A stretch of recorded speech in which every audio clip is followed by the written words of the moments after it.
Welcome to the Ferment Podcast, conversations about worship and transformation. Today's guest is spiritual director and worship pastor, Justin Law.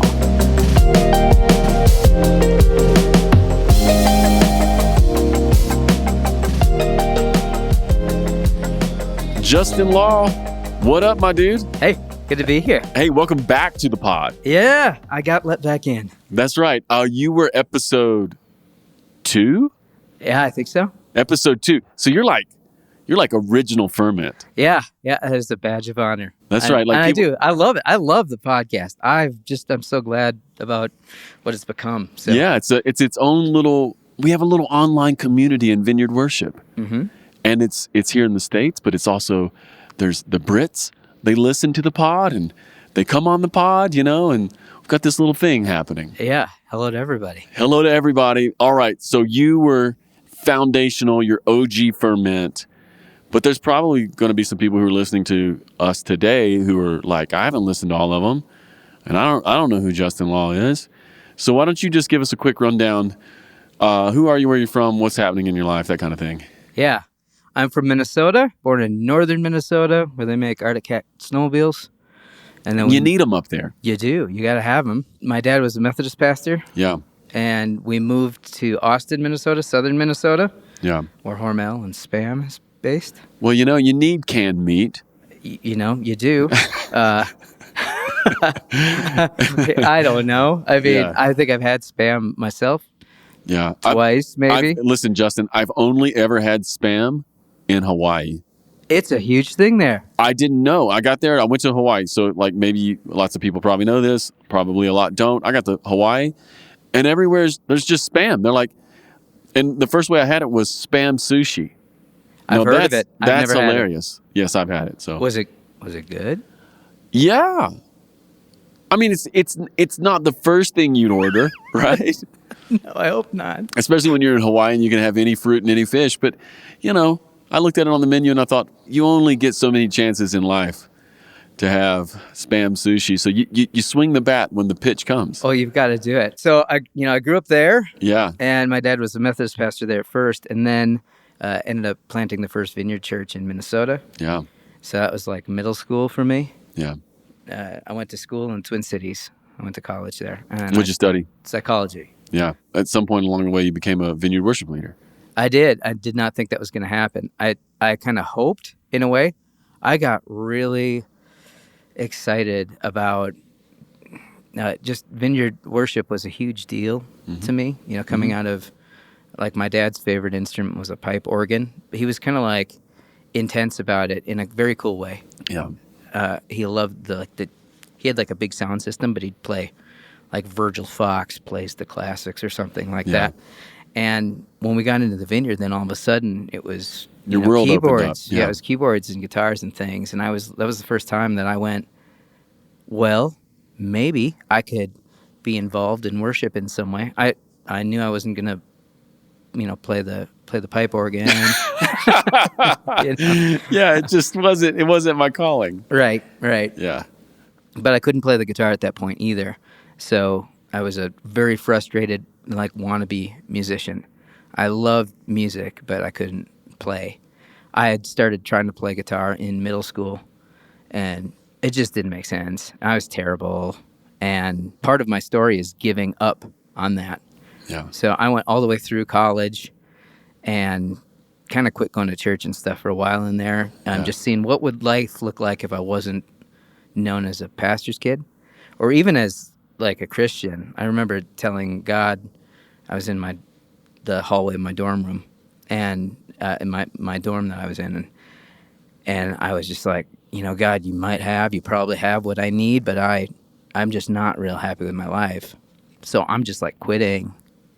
And I didn't really know what that meant for me or my soul or any of that stuff. I was like talking to my RA, going like, I don't know, I might be going to, and she wasn't even a Christian. She didn't know what I was, I was having existential problems. Yeah, and she's like, you're cool. I don't know what the problem is. And I'm like, I might be going to hell. I don't know. Right? Yeah. Yeah. So it was kind of going through that process of, I don't know, finding out that I had value outside of religion in a way. Yeah. It's hard to put this to words. I think that's a pretty common experience for pastors' kids. You're so inundated with church. Mm-hmm. Yeah. And it's not bad. It's just, it's like the family identity. Well, it is. You don't even know what you think, you know? Both my grandfathers were Methodist pastors. I have a great-grandfather who was a Methodist pastor. I had uncles on both sides, Methodist a pastor. cousin. It was all over the place. And it wasn't, my parents were great in that context, though. They were both pastors' kids. They knew that, I think that they were aware that you don't want to give me a curfew that's earlier than my other friends. Yeah. Just so I don't get labeled the stuff. Yeah. And they did an awesome job. But at the end of the day, you have to come up with your own experience of Jesus and your own faith. Yeah. And there isn't anything there's no way to shortcut that. That has to either happen or not. And so when I went to college, it was like I had friends not based around trying to follow Jesus. I had friends that are still friends of mine now. They're great people, and some of them have probably come into faith in their own way since then too. So I ended up at the end of that time, I felt like God just did a bunch of weird stuff to connect me back into church and kind of vineyard stream of things. And I ended up at a vineyard church. And is that when you started doing worship? That's when I told God that I was going to stop trying to play the guitar because I sucked so bad. You're just like, God, I'm putting this on the altar. It was actually really hard for me. Yeah. Yeah. There was this guy who came to our church. He was like a missionary musician. And so he was going overseas and he was playing in bars and clubs and having people throw stuff at him. And it was metal and really cool. Yeah. And at the end he says, this isn't the life that I would have chosen for myself. It's really difficult in some ways. And it wasn't actually the main plan I had. But this is what God has called me to, and this is what I'm going to do. So he invited us to put down and give up anything that was standing in the way of our relationship with Jesus. And I think that at least most of the dudes in the room going forward might have been going forward for, porn or something. Yeah, that's right. Yeah, just just young man stuff. And that probably would have been on the list of things I could have gone forward for as well at that point. Yeah. But I felt like God was moving on my heart, and I was just like, I want to do something that I can actually do well to serve God, right? Yeah. To be involved. Yeah. And I've wanted to play guitar so bad, and my friends were the worship people, and yet I wasn't really in because I couldn't do it. Yeah. And so I remember going forward and saying, God, you know how much I want to do music, but I'm bad at it, and there's got to be something I'm better at. So if you can somehow do something in my heart that I can be passionate about and do for you, I will do that to the best of my ability. And I'm going to stop trying to play guitar because I'm wasting, I have to be wasting my time. There's got to be something else I'm better at. So this trying to play guitar just seems like futility to me. Yeah. So, and then how long did that last? I felt terrible for maybe 3 weeks or a month or something. And then somebody came and said, we should maybe ask Justin to play guitar. It was one of the other electric guitar player guys. I played a little bit of electric guitar. I was very poor at it. Yeah. He said, I think we should have Justin try playing with us. And so they asked me to. And I just said yes to be maybe this is just God's confirmation for me. I'm going to get up there and I'm going to do terrible. And it's just going to at least put it to bed. Or I had my opportunity and yes, completely terrible. And we can move on. Yeah.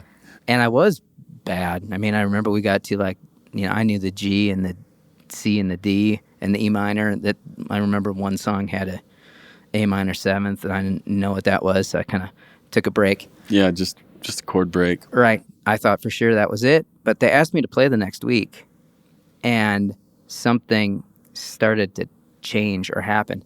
Things started making sense, and I started being able to actually teach myself some things. I had some lessons, so even the lesson stuff that I had started making sense to me a little bit more. And it took maybe 2 or 3 months, and I played every single week and travel around a little bit. Yeah, and you got your reps. They started asking me to go and be a part of that. Yeah. And that was it. Yeah, man, you're in. Uh-huh.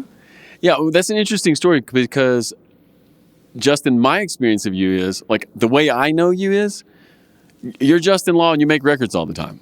I do now. Yeah, I mean, you're always making a record. You got Justin Law records. You got singer-songwriter records. You got like your rock band records. You got your worship records. Yeah. You're just always making something. So that this story is, I hope it's encouraging to people because, you know, there's probably some people out there who are like, man, I can't play piano, suck at guitar, can't barely sing. This thing is in my heart. It's never going to happen. Right. And I don't know. I think that it's good to be open enough to have God. Hopefully, if God would have given me something else, I would have done that faithfully. But I am really grateful that God kind of lined it up. Yeah. And it's true. At that time, I think that went along with it was that I had maybe one of the only open vision-y things that I've ever had. It was like I was standing in the back of like a music club, and people were playing music up on the stage. And it was so powerful. I can't remember exactly what it sounded like, but I realized these people were faith people, and they were up on the stage. And it wasn't in a church. And I remember saying to God, why are you showing this to me? This is like painful for me. Am I just supposed to find people? Like, am I supposed to be supportive of some friends of mine that do this? You know? Yeah. Am I just supposed to be maybe praying that you would do more of this? Yeah. And I'm in this club, and all of a sudden, and the reason that I couldn't tell who was on the stage is because the lights were like kind of the backlit kind, where you can't see anyone's faces. But it sounded like God was arriving in the room. That's how I would describe it. It was like the Holy Spirit was like riding on the music, not necessarily even the words so much. And then the room flipped around, and I realized I was standing on the stage, and I had a guitar, and I was singing and things that I was not good at. It was really strange. Yeah. And so it was actually really soon after that, and they came to me, and because it was after the prayer where I said, I'm quitting. Yeah, I'm done. Right? Yeah. So it's like 2 weeks later, I have Open this vision. weird open vision. I'm like, this doesn't make any sense to me. My heart is moved and broken at the same time. And that's when, hey, would you like to sit in with the worship team this week? So I had something that happened in between, and that was why I probably said, okay, I'll try. I'll go with you. I'll give it another run. Mm-hmm. Yeah. So talk to me about this, because we got this part of your story. You grow up Methodist. You want to play music. No good. You lay it down. You get an open vision. You get invited. You start playing a lot. Fast forward all these years. I know you're making records. You make all kinds of records. You make worship records. You make rock records, singer-songwriter records. You're always doing stuff. You're playing at your church. You're playing in clubs. But then I also know there's this other part of your life, which is spiritual direction, spiritual friendship, sitting with people, processing their life, just listening to what God might be doing in a person's life or story. Yeah. And that's actually what we talked about the first time you were on the pod, right? Give people just a little bit of a context for that. Like, why did you take a turn over into this other kind of ministry where you're sitting with people and doing a lot of listening?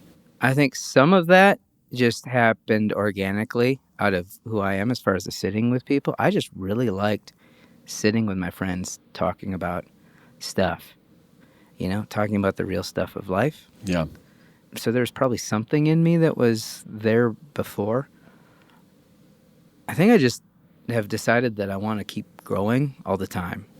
So after I didn't go to grad school like I had planned, I was working at this hospital, but it did allow me to do other things like make music and, be involved at church.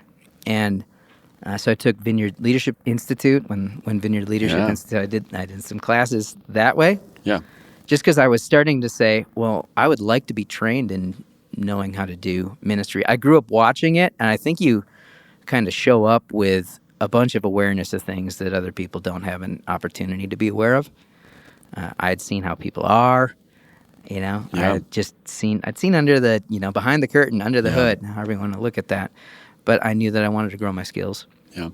And so I did Vineyard Leadership Institute. And shortly after that, I got connected with Dan Wilt. Yeah. Who's been such a huge, awesome influence in my life. Shout out, Dan. Yeah.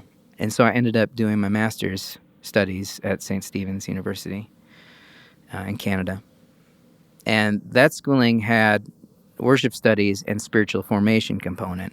So that was the first place that I started to get introduced to some of this kind This of, other side of the church. yeah, you know. And we were doing these, I would call them now, group contemplative exercises. Yeah. And they were real uncomfortable and weird to me. And for somebody like me who's wired to, I want to do it perfectly the first time, all the time. And I remember we did this one where you sit in a circle and you get like a flower or a something or other.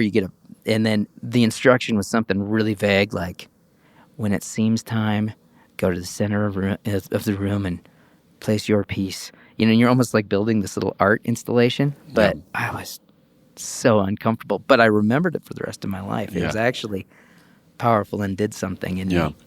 And so I started being introduced to that sort of thing. And that was run by a spiritual director, a Catholic spiritual director. And so after that experience, and I was done with my master's, I had the opportunity. I was there with you. I had an opportunity at a cause conference to get some of my own spiritual direction, like one-on-one.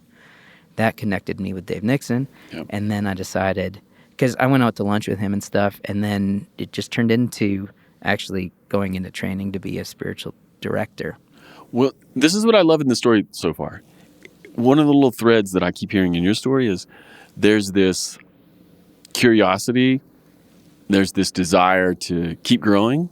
You're a perpetual student. And I mean that in a good way. One of the things I see in you is like somebody who's like really gifted, but you haven't taken on the atmosphere, the spirit of like somebody who's an expert, but you've remained open and curious, and you want to be a lifelong learner, and it's like taking you down all these little avenues. And it's interesting because on the one hand you go, J-Law's playing rock and roll, and he's also a spiritual director. This is what? Only Jesus would do this. Yeah, I'm glad he chose me to do it. Yeah. It's a joy to me. I love wearing the different hats. Yeah, and I think it all starts flowing back and forth. You know, as I got trained as a spiritual director, it wasn't just, hey, learn how to do the skills of spiritual direction. Yeah. I was dissembled in the training in a very, very good way. Yeah. You kind of practice with each other. You have to go through telling what's my story and where are my pivotal moments, and how do I figure out where I am broken or likely to try to manipulate something, and how do I learn how to not do that in a spiritual direction session. But what you're also learning how to do is not do that in day-to-day life. Yeah, you're increasing your own personal awareness about all kinds of things that are happening all the time, but sometimes we're just clueless. Totally. We're not listening. We're not looking. Well, Justin, here's what I want to talk about today. And I'm glad we got to just build a little context around your story, because it helps maybe lead us into this next section of the talk I want to have with you. This little series we're doing on the Ferment right now, it's inside of a month of podcasts that are all about pastoring worship. And these little conversations are really meant to be little dialogues about everything that happens in worship that isn't playing the guitar and singing on Sunday morning on the stage. Yeah. You know, like the actual ministry part with the team, you know? Yeah, the stuff that people don't usually even tell you about. Yeah, the thing you didn't getting know. in. Yeah, you think, oh, I'm on staff to be a worship leader. They're paying me to like lead worship on Sunday mornings. Yeah. And then you find out after like a month, no, that's not what they're paying you to do. You do that for free. Right. Right. This little month is about, this kind of idea. And I wanted to talk to you about pastoring the heart, because you are a creative person. You've been a long-time worship leader. You're a trusted person in Vineyard Worship, but then also you have this spiritual direction side, which means you are sitting with people and you're listening to their story, trying to help them connect the dots in the ways in which God might be working. And so I would just love it if we could talk a little bit about being the pastor of the community of people that God puts in your care, when you become the worship leader. Right. Yeah. Let's start here. What does the phrase pastoring the heart mean to you when you think about leading the worship community? When I think about the heart, I think about, there are different ways to even define what heart is, but I think the center of our being would be one way to think about that. Yeah. I would also think about like what drives us, we think about somebody's got heart, it's like they're going to go after something. There's something that's driving them. Yeah. In a more biological level, I would think about it like the thing that keeps you going. Yeah. Keeps things pumping, right? Yeah. So when I think all those definitions are maybe applicable in different ways to, pastoring the heart. Like, how do we help people be centered in Christ? I think that would maybe be the largest way that I would look at it. Yeah. How do I help people in whatever we're doing, help them be centered on Christ? Like, how could we actually have the center of their being? Yeah. And the thing, but you could go on, the thing that drives them. Yeah. Yeah. Or the thing that actually keeps them going and gives them what they need for day-to-day life, right? No, that makes a lot of sense to me. And these things come up eventually. Right. Yeah. So I'd love to hear you talk to me about getting access to that, because like you have something that animates you. I have something that animates me. You have something that centers you. I have something that centers me. Hopefully it's Jesus, but we have some other things because we're people, Right. And it's the same for the bass players on our team and the background singers and the electric guitar players and the dudes or the dudettes who are running sound for us. Like, yeah. And I have they'll probably be okay with me calling them dudettes. I have some great dudettes. Isn't they great? That run sound. Yeah. I know. Sidebar here. Mike just did his sound lab a few weeks ago for Vineyard Worship, and he said over 25% of the attendees were female. Highest ever. That's awesome. That's incredible. Yeah. But talk to me about getting access to people's heart, or realizing, there's an open moment for us here, and maybe my work isn't just filling the schedule, plugging the holes on Planning Center. And I by that access, I just mean like trust, like that pastoral trust. Like, how do you build a culture where people are beginning to expose who they really are? If not to you, then to someone on the team, or there's just something that's more open, or something where people have the ability to gain more awareness of who they are and the things that are driving them or centering them or keeping them together. I think creating safe places for that and then being willing to go first would be maybe the two things that I'd say about that. Yeah, so as a leader, you're saying make some space, but then as a leader, you mean you go first. I go first as a leader, yeah. Talk to me about that. I know a lot of us, but I'm especially aware of Mike O talking about, doing like a check-in with your team, like right at the beginning. It's been very important for me to make that be a safe place. So what we would tend to do at the beginning of rehearsal, I'd normally have us dial in stuff and do the check and maybe like run half of one song so we could dial in some stuff, and then hit pause and then say, okay, we're going to go around and I would like to hear one low and one high. Yeah. Since we were together last, or it might be, what's the best thing that happened lately? I do try to, not necessarily every single time, but more times than not, have a place where somebody could talk about something great and there's space to talk about something that's a real challenge. Yeah. And I have to almost assign it, because a lot of times there's pressure or a fear to go into that place where you have to say something where you feel like you're struggling or failing or what have you. So being willing to even do that first. Yeah. And, and say, okay, so, sometimes these days I'll go maybe last if we've been doing this a long time. Yeah, you've built the culture. Right. But being willing to give somebody something real. Yeah. Here's something that was awesome in my life that I'm really excited about. Somebody gets to know something about me that they wouldn't have known otherwise. Yeah. And then being willing to say, this has been a real challenge for me, or the saddest thing that happened to me lately is this. And then going around and having that happen. It's a small thing, and it doesn't take many minutes, but the fruit of it is huge. You're actually building trust. And it gives you a place, if you're willing to follow up with people. Yeah. How are you doing with that? Or I'm really sorry about that. Or perhaps we could help this person in this way if you're talking to some people on the team.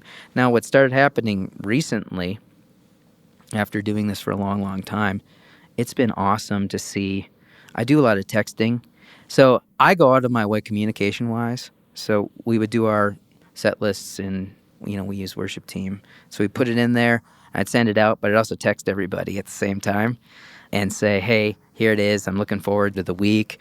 And just making it clear that I'm looking forward to being with people and we're doing something important together. Yeah. I think it's a simple thing. Yeah. But then you get these email threads that get going. If you end up with somebody going into the hospital, sometimes I will do something where my own people are probably going to know my tricks a little bit now. Yeah. But that's okay. That's all right. I might text the whole team and say, hey, so-and-so's going into surgery tomorrow. I just knew you'd all want to know. Blessings on you, my friend, praying for you. Yeah. And then you take your hands off and you see what happens. And my team people are awesome. Yeah. And they'll go, thanks for letting us know. Praying for you. Is there anything we can do for you? That's right. Right? Yeah. I think that's the normal small stuff that you can do that starts really building that. Yeah, it's interesting that a lot of this is possible to build in moments that we're already having. Right. Yeah, like rehearsal. Right. Rehearsal can be more than just learning the 4 songs. Yes. It needs to be. It has to be for me. I'm busy enough. So I have to think about where, God, could I do something for people's hearts and relationships, like the real stuff. Yeah. In the stuff that already exists. So we do like a feedback process where I send out kind of like the board recording in the week after. And I ask like 4 questions. Yeah. Like, what can we celebrate? Yeah. What do you need to work on? Is there anything that could help you next time? Like anything that I could do for you or a piece of gear or anything you could do that could help you next time? Yeah. And then I always ask, my 4th question is always, how can I pray for you? Yeah. And not everybody responds to those, but the people who do, they're actually looking for that, and they get better faster. It's another open door. Yeah, they get better faster, and we get connected differently. And I really do pray for them. Yeah. I know what's going on in their lives. Yeah, I love that. I love the idea. I was just going to go back to this rehearsal thing again, because a lot of times we think about rehearsal, we think, oh, this is just about musical proficiency. But what I'm hearing you say is, yeah, musical proficiency, that's important. But it's also a moment to like open up a dialogue about our actual lives and the things that are happening to us. And then that becomes the thing that I can check back in with. Yeah. Right? So the worship pastor is someone who's taking every moment and maybe doing 2 things at once, right? Like That's true. It's a lot of multitasking. It is, because we're going to work on music, we're going to work on singing, we're going to learn our harmonies, we're going to get the rhythm section together, we're going to make sure we all know the arrangement, and I want to know about your life. Right. And also, I mean, even as you're bringing that up, we're working on proficiency and we're running the songs. How I interact with people and what I say, what I don't say, how kind I am, how patient I am. I mean, it makes all the difference in the world. And so I think that you actually have an opportunity to model how you want people to treat each other and what they can expect. I have had to go first in that way by becoming somebody who's less irritable, and it still happens to me sometimes. And I have to apologize to people, I'm sorry about what happened right there. I was a little bit frustrated and I took that out on you and I apologize. Or I was a little bit frustrated and then it's your opportunity to give like actual feedback. I think it would have been real helpful if you had known that part or listened. It made me feel like you hadn't listened to anything beforehand. Yeah. And you're awesome at what you do. And I think it's going to help you if you actually listen to it beforehand, because it would just help me too, Yeah. So I think that that's maybe one thing you can be looking out for too. Like, how do we treat people? Yeah, it's actually important. I've decided I don't mind wasting some time on the front end. I know that we've got like downbeats at 7 and, that's when the system goes, right? And I just, I say we start at 7 and everyone starts getting in at about 7:05.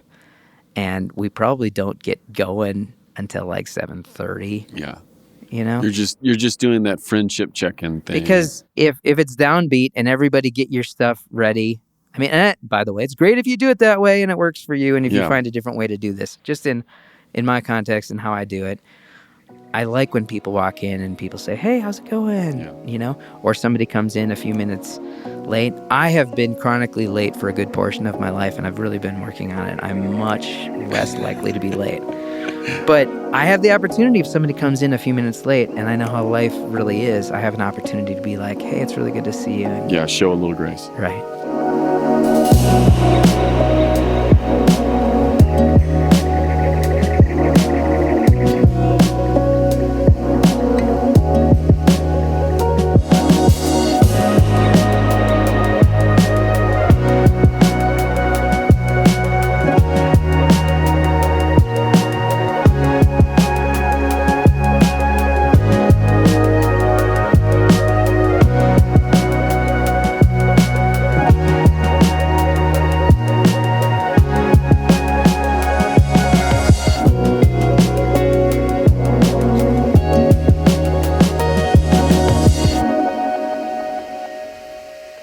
Okay, so let's circle back to the thing you were mentioning a moment ago. You gave those feedback questions. Mm-hmm. What is that? Talk to me about what that is. Is that something that goes? Is that for your worship leaders? Everybody on the band? Who's it for? It goes to the whole team, and Okay. and now I'm sending it to. It goes to the sound people, Mm-hmm. and since we're doing live stream now, I can also send it to the live stream person. Yeah. Our live stream people, God bless them. Like we're smallish, smaller church. Yeah. They gotta like run cameras and also mix the sound. Yeah. It's a big deal. It's like a lot, and so I want them to have a chance to like see how their camera shots went Yeah. and to hear how it sounded at home. And the person running the video, maybe they have an opportunity to see, are the lyrics popping up at the time when you'd actually need to sing them? Yeah. Stuff like that. And so, and then it goes to the whole music team. And I've Yeah. split it off now where I just send it to the booth people. I call them the booth people. Yeah. And then, the music team. And you could do this differently. Like I could send it to everybody and let everyone's email show so that when I ask everybody, reply to me. I would love to hear from you. Yeah. And then I'll get back to you. Right? Yeah. Because I don't want to give all my feedback on the front end if nobody cares. Yeah. That's just wasting my time. So I've decided I want to send it. And then I have committed to replying to everyone who gets back to me. Well, what I like about this is we're doing two things at once. So we're working on the proficiency side of getting better, but we're also, because if I remember the questions you asked, they're very specific questions, and the way that you were asking and even this little feedback loop that you're creating with email, it's actually pastoring people's hearts. You hope so. Yeah. Yeah. I mean, that's what I would receive it. Like if somebody sent this to me and I'd be like, oh, that's really cool. And what did I think was good? Okay, I thought this was good. I thought I wasn't very good at this. It'd be awesome if I had this, and maybe I could do this. It does. It creates a space where I get to say, yeah, you said that this went really well, and it did. Yeah. Or you said that this was a problem for you. Here's a suggestion that might help you.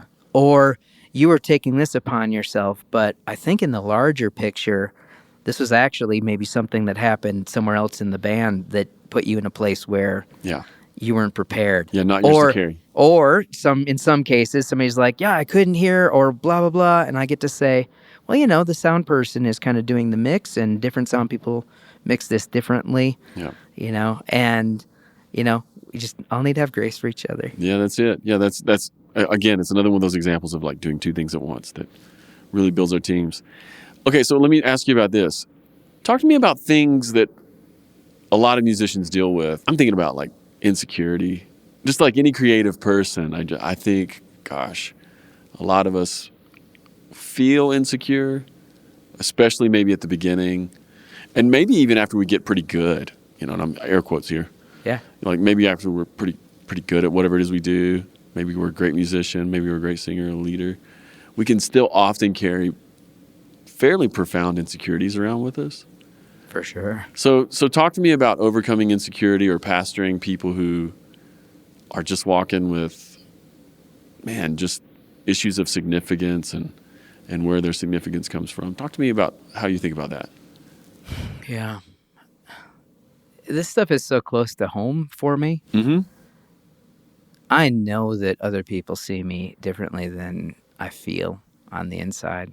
a lot of the time. I think that's true for all of us, isn't it? I think so. Yeah. Probably most of us. Yeah. I'm actually hoping that the gap can close. I think I've been experiencing for myself the gap closing Mm-hmm. just through trying to be somebody who is aware of myself and what God's doing in my life and is willing to try to just help me grow. The hope I have is that there is a way out, that Jesus can give us Yeah. a way out, and it might be slow growth, but I think that it's possible. Yeah. You shared a moment ago that maybe that you'd had like a bit of a breakthrough in some of these areas. Yeah. Yeah. Talk to me about that. I think just looking to see like where you can say yes to God in like the deepest, scariest places so that you're not ignoring stuff. I used to be an ignorer. Okay. Like I was a perfectionist. Yeah. And so my goal was to never have to talk about anything. Like I wanted to do the thing. I wanted it to be great. I wanted people to say that was awesome and never say anything other than that. And if you had a problem with it, I was too fragile, I think, and too afraid to hear it. Mm-hmm. And so I'd be like, oh, that maybe didn't go so well. But in my heart, like the brokenness of my heart, my hope was that nobody would say anything to me about it. Mm. And I think that there's like a thing that is broken in that of not trusting that people want to help you, Yeah. not trusting that God wants to help you, Yeah. not trusting that if I go to some place that's difficult, that God will get me through, that maybe there's something that's beautiful on the other side. Justin, that's a pretty high-end thought there. I like this thought a lot that you just shared, because I think a lot of us have experienced that. You know, maybe something goes well or doesn't go well, and you just want to avoid it, and I don't want to talk about it. So I'm wondering if there's something in your own story that perpetuated you becoming aware of that in your life. Because a lot of times this is happening in the area of emotions, and we just can't name it. You named it really well there. So I'm wondering, did something happen that grew your ability to name it, and then also maybe gave you some grace to get past when things didn't go well? If someone came and said, that wasn't great, that it didn't destroy you, you weren't as fragile. Yeah. I think one of the things that really did help me was having my own spiritual director. Yeah. Was this something that just came up in conversation? If you're willing to be honest with a good spiritual director, you're going to get more free. Yeah. I just don't see how that doesn't happen. Yeah.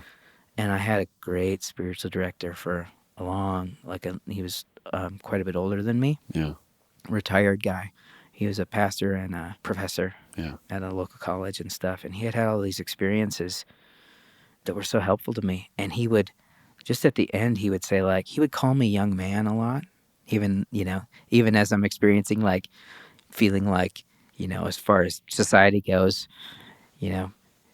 missed the pinnacle, you're already on the wrong side of the mountain, my friend, which I don't really believe, but you kind of have to process through that stuff. It was really great to have somebody listen to me if I was willing to be really honest. Mm-hmm. And I started experiencing the love and grace of God in a way that I hadn't before. Yeah. And I've had friends that have been willing to listen to me and pray for me and care for me and treat me the way that God actually treats me. Yeah. Which is different than how I treat myself and if I'm living out of a broken place. Yeah. One of the things that I've realized, and I think I've said it on the podcast a couple times, but I think it bears repeating, at least with respect to things like spiritual direction, I've just found in my life that over and over again, spiritual direction is where I say things for the first time. Like things, maybe conversations I need to have or things I need to say. Things I maybe need to say to my wife or things I need to say to my team or a difficult relationship or things I need to say about myself. Things I need to admit about myself. Yeah. I've found that spiritual direction is a space where I can say it there first. And what's weird is it's not magical. It's not Harry Potter. No. But saying it the first time, it gives you strength to say it the second time. It's true. So if you're introverted, that's the gift there. If you're extroverted, I'm extroverted. I'm pretty, probably over time, closer to not knowing exactly sometimes. Mm-hmm. But I find that as I've gotten into more leadership, I have less opportunities to have conversations and process what's going on because I'm like running it. Yeah. And so in direction for me, a lot of the times, I don't really know if it's true or what I think about it unless I say it out loud. So I think That's always true for me. I have to Right. externally process. So there's been a place for that. And sometimes there's a place for me to just be, frustrated, or, you can just say the real stuff. You can go kind of Psalms, that's been one of the best places for me. And conversations with friends. I also went through, we could, do a little plug for Emotionally Focused. I went and I did that a couple of years ago. Yeah. And that's been so helpful to me. So just the idea of getting better and better at being in the place of anxiety being present, even if it's like being aware of my own and going, okay, what's happening here? Not how do I ignore this anxiety or push it out. Right. Push it away. Squish it. Yeah. What's it telling me? Yeah. Anxiety tells the story. So that sort of thing has been helpful for me in my growth. Well, I mean, Justin, what I'm hearing in your story, and this is consistent through the whole conversation we've had today, is I've been talking at least around the subject of how do we pastor people and how do we pastor their hearts, and not just key on proficiency, but how do we care for the human beings. And the thing that kind of keeps coming back in your story is the healthier you get, the more space you're able to make for other people. That's what I'm hearing. Exactly. I believe that 100%. Yeah. That's what I'm hearing in everything you said today is like, to the degree that Justin's healthier, that's the degree to which Justin can pastor and create an atmosphere where other people can be healthy as well.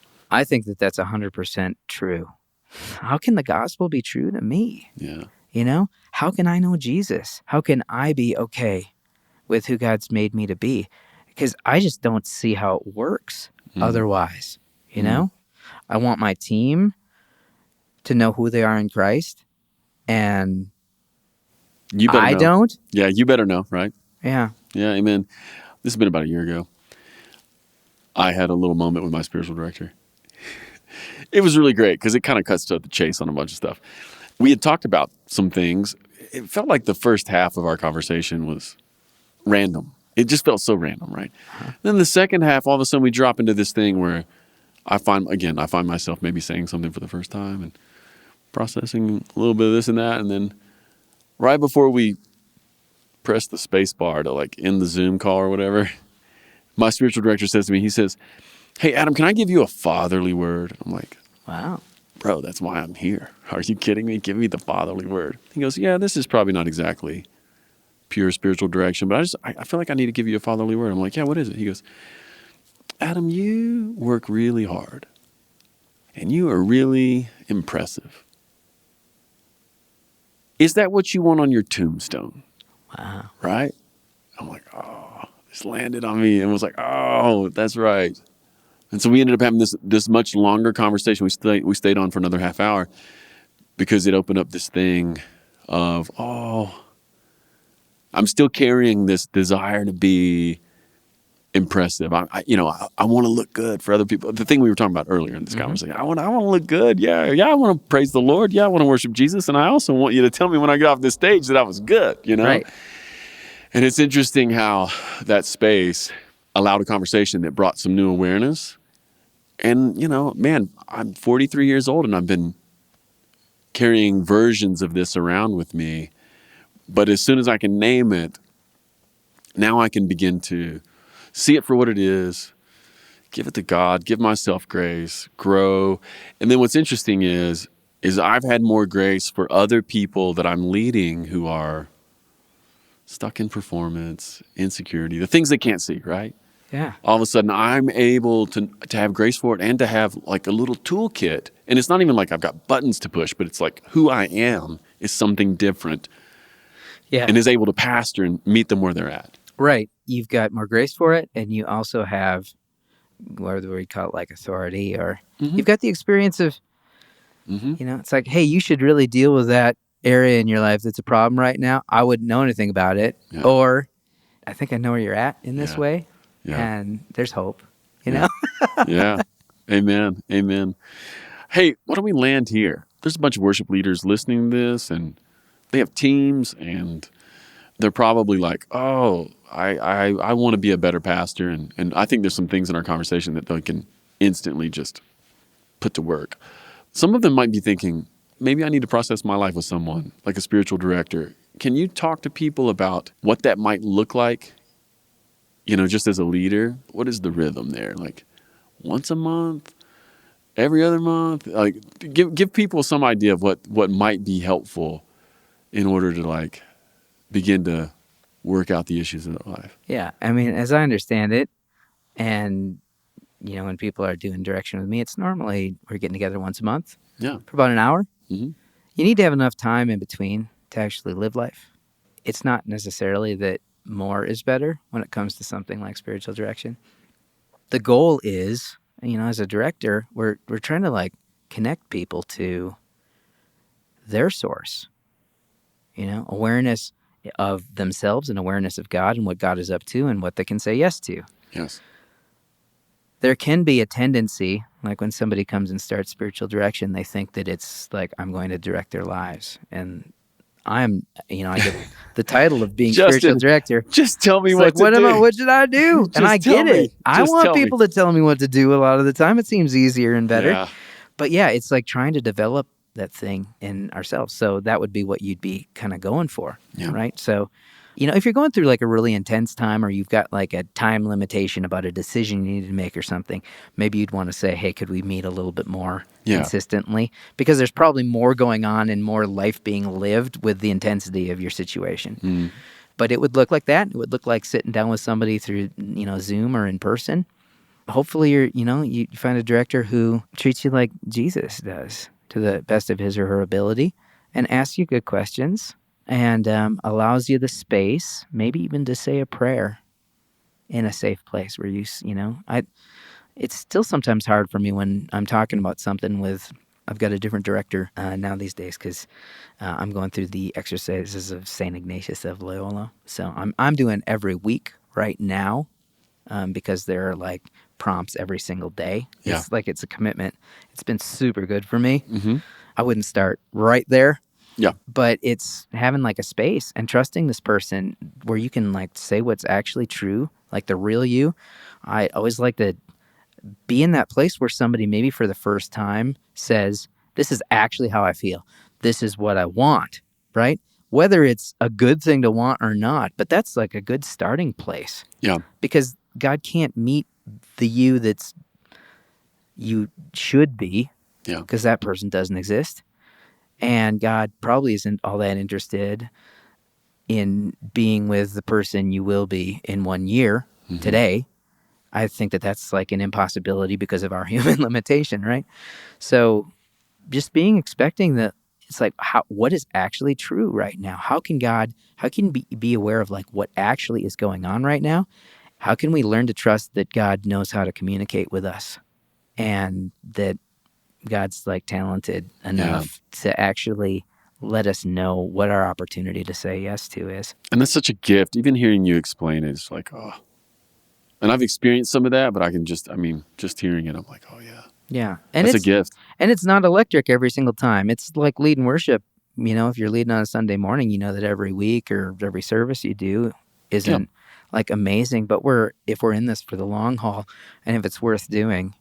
Yeah, we're building the muscle memory. It's true. It's true. And I think that, I will say this, I think that over time, as I've become more aware of, God's love for me and who I am and who I want to be, it makes its way into the way that I lead the room. It makes its way into how I treat my team, I think that it's probably this kind of process that got me to the point where I said, you know what?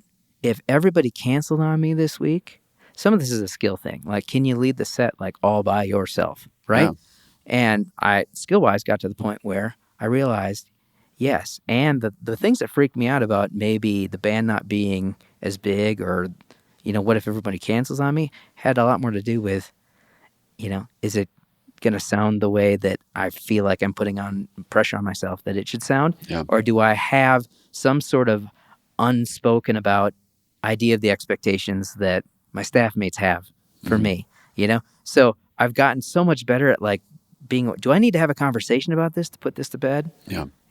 Do I need, and so if I'm okay with everybody canceling, if they need to, I can not be a manipulator or a guilt tripper. Yeah. Or Yeah. So, and what I'm hearing in this right here with what you're sharing right now specifically is, it's that idea of like growing proficiency in our skills and growing in our heart. Like when those two things happen, you can become the kind of person who can lead worship by yourself. I don't need the whole band. Like if the wheels fall off the bus this week, I can get up there because my skills allow me to do it. Right. And if I'm taking care of my heart, then I don't have to freak out in that moment, guilt trip and manipulate people into doing a thing that they maybe couldn't, shouldn't, or didn't want to do. And church will happen. I can be a better leader. Is that what I'm hearing you say? Yeah. So it's that thing again, isn't it? You want your skills to be able to do it, but you also need your heart to be able to do it, even if your skills could do it. Yeah. And your insides crumble. Yeah. That's right. That's not what we're looking for. That's right. Yeah. Well, I love that. And I'm so happy that we got to chat just even about that idea of if I get healthier as a leader, that gives me more capacity to bring health to my team. If my heart is pastored, then I can pastor hearts. Yeah. If my heart is known by God, then I can do the kinds of things that make the kind of soil where God can meet people in. Yeah. I think that is the big difference between, can we execute the song? Yeah. Or are we helping people? Are we becoming and helping people become? Amen. Well, I don't think we're going to say it any better than that. Justin, thanks for coming on the pod again. Thanks for having me. I love it. Yeah, man. We'll try to do this again and not wait 2.5 years to have you back on. I'd be happy to anytime. That's right. All right, listen, before we jump off of here, Justin Law, Minnesota, he's a spiritual director. And I know that's not even why he came on here, but I'm just saying, like, if you're needing a spiritual director, maybe there's something like popped in your head and heart while we have this conversation. Dude, you should reach out. Right, Justin? Sure. Yeah. And maybe I know somebody who might be somebody who is like a fit for you too. I'm happy to help with that kind of stuff. That's right. All right, everybody. Peace.